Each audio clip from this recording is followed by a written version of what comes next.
معروف انقلابی شاعر احمد فراز کے کلام کو رومانیت اور مزاحمت کا استعارہ قرار دیا جاتا ہے۔ ان کی شاعری میں رومان کی علامتوں سے لے کر مزاحمت کے استعاروں تک، ہجر کے مراحل سے وطن پرستی کی فکری اساس تک معنویت کے کئی در واہ ہوتے تھے۔ انہیں حروف اور موضوعات کی کوئی قلت نہ تھی۔ وہ اپنی شعری روایت اور تاثیر میں اپنی مثال آپ تھے۔ احمد فراز جہاں رومانوی شاعری میں نوجوان نسل میں مقبول تھے، وہیں عامر ضیاء الحق کے دور اقتدار میں مزاحمتی خیالات اور شاعری کی وجہ سے اپنے معاصر شعراء میں منفرد مقام رکھتے تھے۔ احمد فراز چند خوش قسمت ترین شعراء میں سے ایک ہے جنہوں نے اپنی مقبولیت زندگی میں ہی دیکھ لی۔ وفاقی وزیر برائے اطلاعات و نشریات شبلی فراز کے والد احمد فراز کا اصل نام سید احمد شاہ تھا اور وہ آغا محمد شاہبر کوہاٹی کے ہاں 14 جنوری سن 1931 میں پیدا ہوئے۔ ان کے والد اردو اور فارسی کے روایت پسند شاعر تھے، لہذا شاعری انہیں ورثے میں ملی۔ 5-6 برس کی عمر میں پہلا شعر اس وقت کہا جب ان کے والد عید کے موقع پر احمد شاہ اور ان کے بڑے بھائی مسعود شاہ کے لیے کپڑے خرید کر لائے۔ احمد شاہ کو بھائی کے مقابلے میں اپنے کپڑے پسند نہیں آئے تو اس کا شعری اظہار یوں کیا: لائے ہیں سب کے لیے کپڑے سیل سے، لائے ہیں میرے لیے کپڑے جیل سے۔ احمد فراز نے پشاور کے ایڈورڈ کالج سے ایم.اے. فارسی اور ایم.اے. اردو کی اعلیٰ تعلیم حاصل کی۔ وہ صاحب کتابیات، مخزن فکر و فن اور منبع علم و کمال تھے۔ ان کی شاعری دور حاضر کی منفرد آواز تھی اور عہد نو کے لطیف ذہنی رد عمل کا سچا نمونہ تھی۔ انہوں نے اپنا کریئر ریڈیو پاکستان پشاور میں اسکرپٹ رائٹر کے طور پر شروع کیا۔ بعد میں وہ پشاور یونیورسٹی میں اردو کے استاد مقرر ہوئے۔ سن 1976 میں وہ اکادمی ادبیات پاکستان کے پہلے ڈائریکٹر جنرل مقرر کیے گئے۔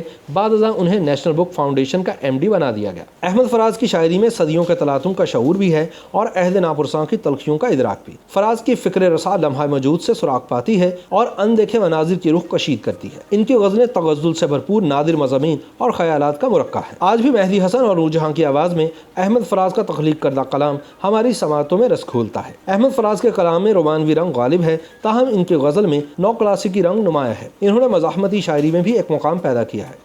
فراز کا کچھ کلام جدید شاعری کے زمرے میں شمار کیا جا سکتا ہے۔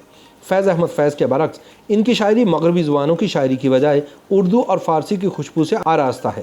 ان کی غزلیں سودا، میر مصطفی، آتش اور مرزا غالب کے اسالیب کی پابند ہیں، لیکن انہوں نے اساتذہ کی پیروی کرتے ہوئے اپنا جداگانہ تشخص بھی برقرار رکھا۔ احمد فراز کو ایک عرصے تک کبھی نوجوانوں کا شاعر قرار دیا جاتا رہا اور کبھی لڑکیوں کا پسندیدہ۔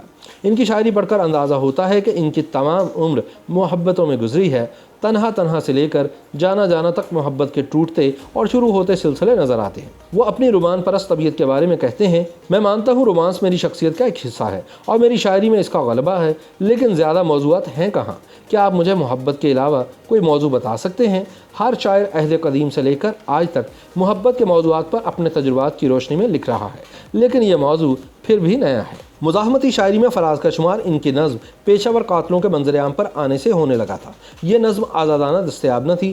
پیشہ ور قاتلوں نظم میں فراز لکھتے ہیں: تم نے دیکھے ہیں جمہور کے قافلے، ان کے ہاتھوں میں پرچم بغاوت کے ہیں، بیڑیوں کی جمی خون کی پپڑیاں کہہ رہی ہیں منظر قیامت کے ہیں، کل تمہارے لیے پیار سینوں میں تھا، اب جو شعلے ہیں وہ نفرت کے ہیں۔ ضیاء الحق کے دور میں فراز کی سرکشی اور مزاحمت عروج پر تھی۔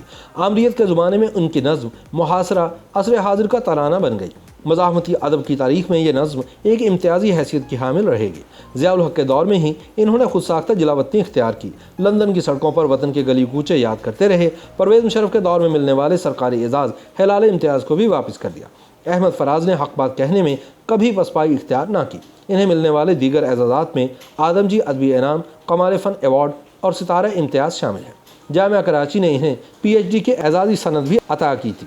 احمد فراز کے 14 مجموعہ کلام میں تنہا تنہا، دردشوب، نایاب، شب خون، میرے خواب ریزہ ریزہ، جانا جانا، بے آواز گلی کوچوں میں، نابینا شہر میں آئینہ، سب آوازیں میری ہیں اور اے عشق جنوں پیشہ شامل ہیں۔ فراز کے کلام کی کلیات بھی شہر سخن آراستہ ہے کے عنوان سے شائع کی گئی ہے، جس کے 1500 سے زائد صفحات پر احمد فراز کے احساسات کی کہکشاں یکجا ہے۔ اس میں کوئی شک نہیں کہ وہ اپنی زندگی کے آخری لمحات تک عزیز جہاں رہے، اور اس حقیقت کا اعتراف بھی ضروری ہے کہ برق کوہاٹی کے اس فرزند نے شاعری کی دنیا پر حکمرانی کی اور شہرت عام سمیٹی۔